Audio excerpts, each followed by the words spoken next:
In this video, we'll show you how to mount the precision parabolic damper onto the 2023 and later generation frame of KTM, Husqvarna, and GasGas. Be sure you have the correct damper and linkage for your bike and the handle position you are running. Here, this bike is in position 1. Notice how the offset is toward the rider. Closest to the rider is position 1. If you turn the clamps 180, that would be position 2. If you have multiple holes, the next hole away from the rider, offset toward rider's position 3, and then furthest away from the rider would be position 4.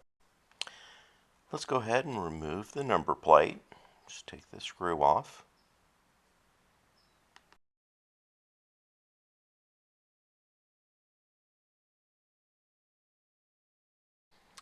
Now we're going to remove the wire harness bracket, remove the 2 screws that hold the bracket.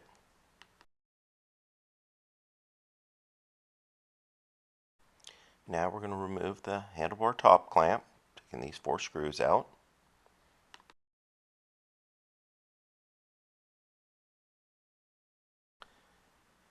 Use a number 45 Torx head to remove the bottom 2 bolts that hold the bottom handlebar clamp.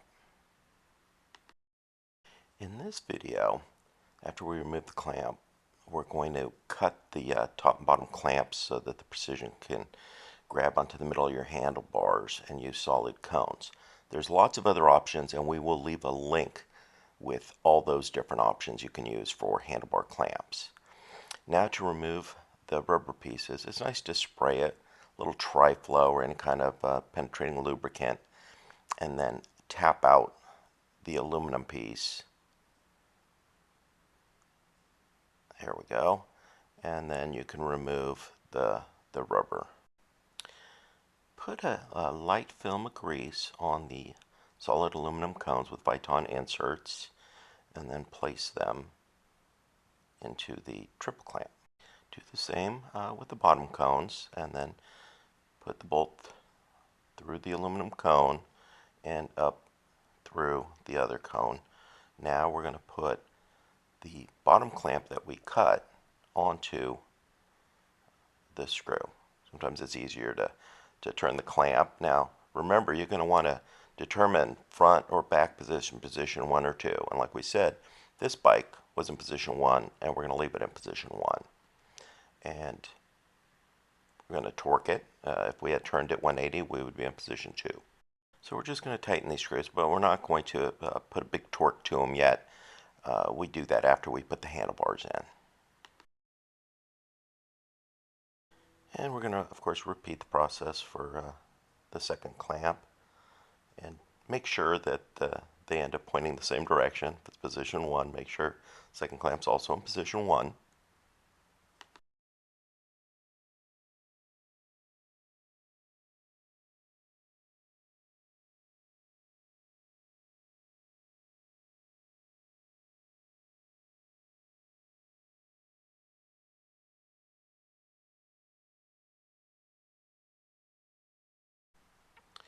Now we're putting the handlebars back on.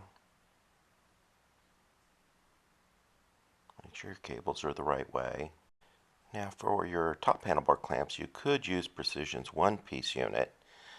It goes on like so, but for this purposes, we're just going to use the cut version of the stock handlebar top clamps.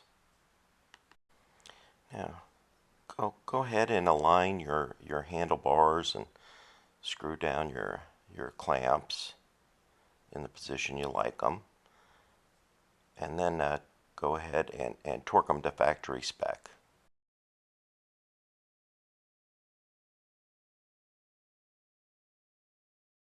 Once your handlebars are on and torqued to factory spec, now we can go ahead and finish tightening up these bottom bolts, and then of course torque those to factory spec as well. So maybe you're moving your Parabolic from your old frame bike to a new frame bike, and the pivot, you're going to use your old pivot dog, and it didn't come obviously with the mount. Go and get your pivot dog, get it all greased up, put the Teflon back in, put the washers on it, and then go ahead and squeeze your clamp and slide it into the clevis Try and get it kind of lined up with the hole so you can put the screw in, and then put a little Loctite on that screw, just to be sure, blue Loctite preferably. And then we're going to assemble that and then torque it.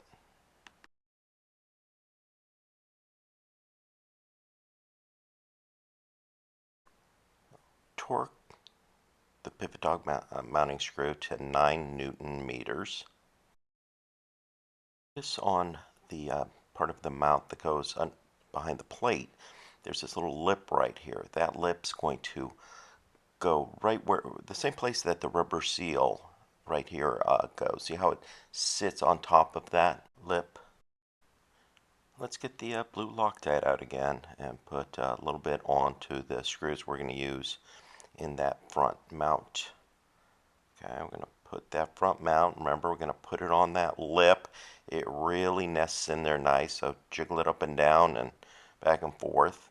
And then you can grab the part that goes closest to the rider and put that right in there. If you hold it with your thumb and forefinger or index finger, you can hold right at the gaps between the two and put those screws in.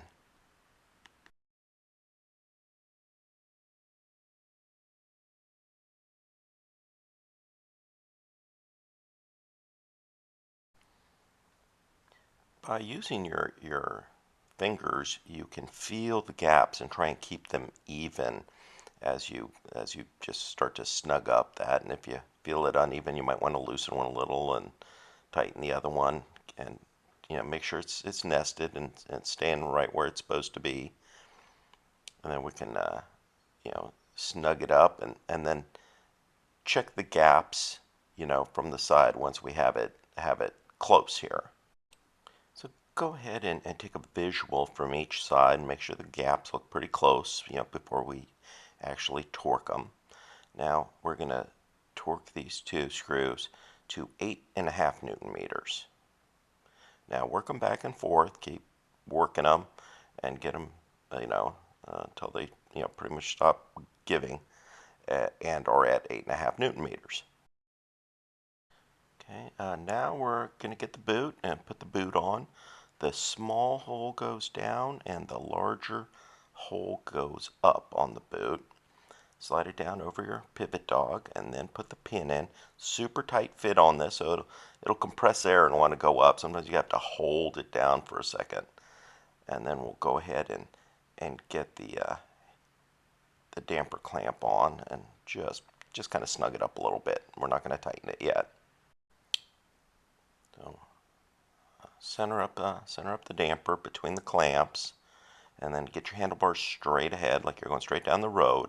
Push that pivot dog down, all the way down until it bottoms out, and then we're going to back it up just 1 millimeter. So we're going to push it all the way down and then have just a 1 millimeter back off on it before we tighten up these screws. So it's not a bad idea to get a scale or a caliper and try and get this damper, centered up as best you can before we finish tightening it down.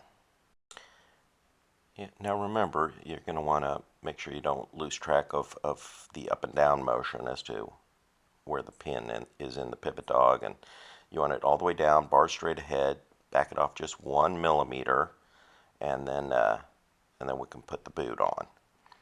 Now, if you're running the forwarder positions, position 2, 3, or 4, then you don't pitch the damper as much. See how we have a lot of pitch here? That's because we're closest to the rider. As we go further out, the pitch is less. You don't angle it down as much. The damper stays more parallel to the triple clamp. So a good way to check if you have your geometry right is to put an edge like we're doing here and then rotate the bars. The gap from going straight to turning left or right should only be 1 millimeter or 2. So in the closer positions, the pivot dog will pivot just a little bit away from the rider as you turn the bars. In the further out positions, say 3 or 4, it may come back toward the rider just a bit also. If the pivot dog's pivoting too far away from the rider, you need to pitch the damper down further. Once we have that right, we want to make sure we can hit the stops. Very important that we use the bike stops and don't use your damper as a stop. So we want to make sure we can hit our stops and the damper, you don't feel any motion. Make sure the lever, center of the lever here, doesn't go past that little line on the housing. That means you're bottoming out on your lever. And so if you're unable to hit that stop, slide the damper toward the stop you can't hit, just a millimeter or two. And then repeat the process. Make sure you're able to hit both stops. Once you are, now we can torque the damper. 7 Newton meters.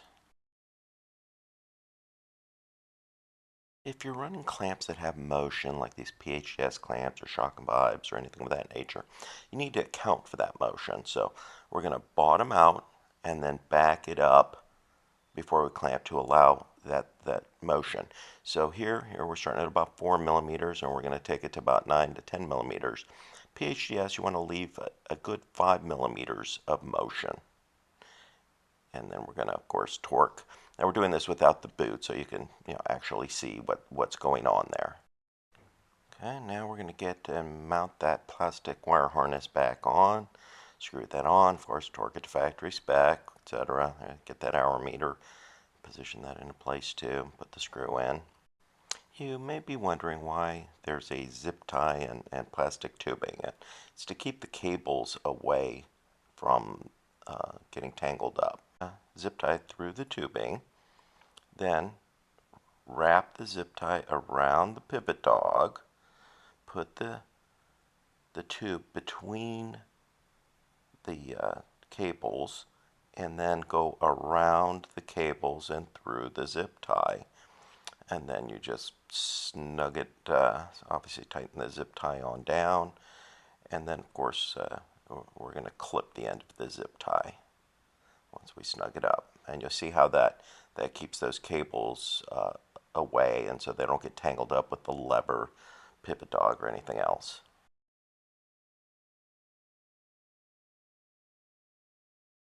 Well, let's finish up. We'll put our number plate back on.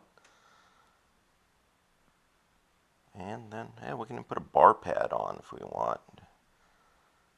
There we go. Nice thing, you can get your bar pad. You can buy these bar pads online too with the hole cut in them for the damper. And that allows you to be able to adjust the damper without having to remove your bar pad, which is nice, and it gives you that security of having a bar pad, and you can still change your settings. Well, we certainly hope this was helpful. Let's go ride.